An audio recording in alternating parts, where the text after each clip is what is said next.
Local body ಎಲೆಕ್ಷನ್ಗಳು ನಡೆಯೋದು ಯಾವಾಗಪ್ಪ ಅನ್ನೋ ಪ್ರಶ್ನೆ ಎದುರಾಗ್ತಾ ಇತ್ತು. ಅದಕ್ಕೂ ಕೂಡ ಈಗೀಗ ಉತ್ತರ ಸಿಗೋದಕ್ಕೆ ಆರಂಭ ಆಗಿದೆ. ಇದು ಲೋಕಲ್ ಎಲೆಕ್ಷನ್ನ ವರ್ಷ ಅಂತಲೇ ಹೇಳಲಾಗ್ತಾ ಇದೆ.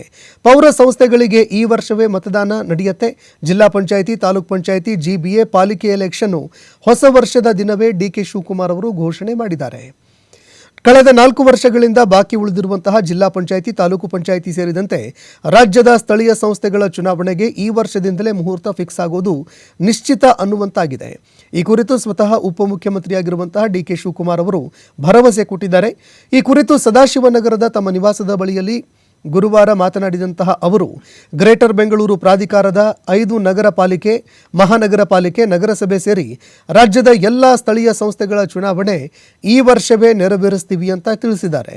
ಇದೇ ವೇಳೆ 2026ರ ವರ್ಷ ಶುಭ ಲಗ್ನದಲ್ಲಿ ಆರಂಭ ಆಗಿದೆ. 2025ರಲ್ಲಿ ನಾವು ಉತ್ತಮ ಆಡಳಿತವನ್ನು ಕೊಟ್ಟಿದ್ದೀವಿ. ಬಂಡವಾಳ ಹೂಡಿಕೆದಾರರ ಸಮಾವೇಶ, ಟೆಕ್ ಸಮಿಟ್ ಸೇರಿ ಹಲವಾರು ಕಾರ್ಯಕ್ರಮಗಳನ್ನು ಅನುಷ್ಠಾನಗೊಳಿಸಿದ್ದೀವಿ. ಜನರಿಗೆ ಕೊಟ್ಟ ಮಾತನ್ನು ಉಳಿಸ್ಕೊಂಡಿದ್ದೀವಿ ಅಂತ ಡಿ.ಸಿ.ಎಂ ಡಿ.ಕೆ. ಶಿವಕುಮಾರ್ ಅವರು ಹೇಳಿದ್ರು.